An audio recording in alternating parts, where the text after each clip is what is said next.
1871. In asking permission to organize a church, we are not moved by ambitious motive nor partisan spirit, but nothing but the glory of God and a love for His cause will induce us to sever this relationship. And so it was that 89 members of First Baptist Church were dismissed to join with 17 others to form what would be known as Lake Avenue Memorial Baptist Church and Society, dedicated as a memorial to peace.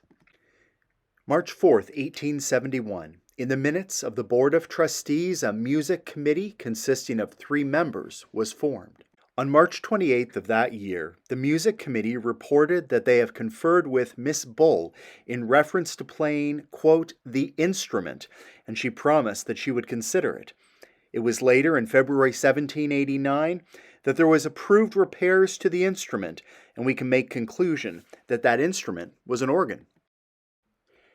In a rather humorous note from 1873, Deacon Woodbury, a founding member, wrote in a letter, quote, to lead in vocal part, we had a chorus made up of such as were willing to give their gratuitous services.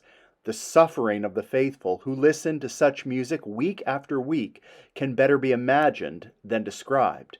Deacon Woodbury admits that he was a member of said chorus. With a desire to improve congregational singing, the trustee minutes from September 19, 1876, read, resolved that the music committee be instructed to devise some method to improve the singing of the congregation, if a leader can be obtained from amongst the congregation, or to see Mrs. Bird, the organist, on the matter. April 22, 1878.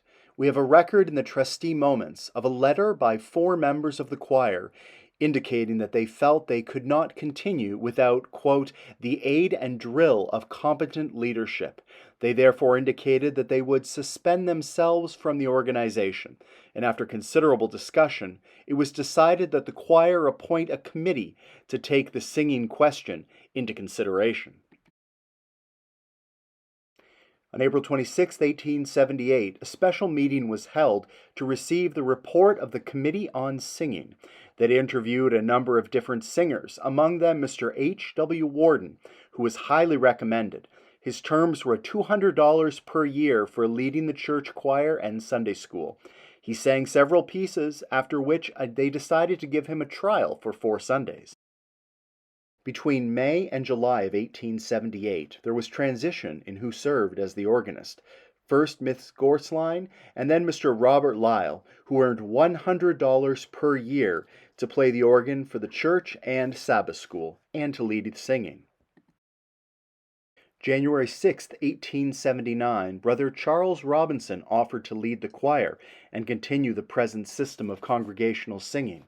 But just a month later, trustees informed Brother Robinson that it would be, quote, unwise to organize a choir at this time. On February 2, 1882, it appears that there were 2 organs at the time. The trustees approved both the organ in the audience room and the young people's room be repaired. And by 1884, the organist was paid $150 per year. Trustees moved to confer with the Sabbath school superintendent, requesting that the Sabbath school then pay part of the organist's salary. December 6, 1886, trustees moved that the Associated Young People be allowed to host a concert on December 21st, presented by the Fisk Jubilee Singers. It was at that same meeting that the Board of Trustees moved to allow the Band of Hope to hold weekly meetings in the lecture room.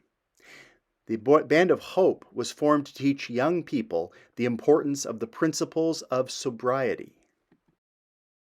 On October 10, 1890, the Board of Trustees entered into a contract with the Emmons Howard Organ Company to build an organ to be installed in the new church edifice the following year. The new organ was described as having 26 registers, 1,214 pipes, a great organ with a swell organ, a pedal organ, mechanical registers, and pedal movements. It cost $3,000. On March 6, 1891, the Music Committee purchased 125 Gospel Hymns No. 5. On March 6, 1891, George Fisher was hired as the church organist, a position he would hold until 1926. He was known as the, quote, Dean of Organists in Rochester.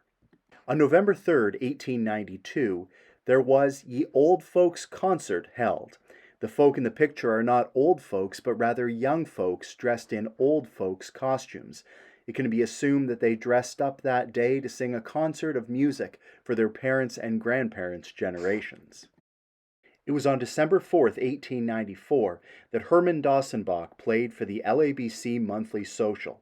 That was the beginning of a relationship between the Dossenbach musical configurations and LABC that lasted well into the 1920s. January 3, 1896, the choir presented St. Nicholas, a Christmas cantata. Here we have a picture from December 1898 to January 1899 of the salaries due to the choir. And finally, on December 2, 1902, we have here a picture of the inaugural organ recital from the new memorial organ that was held. Mr. Charles Ham gave the instrument in memory of his wife, Mary Ham. LABC has a long history of valuing music in its worship and in the life of the church. We look forward to seeing what will come in our next 30 years.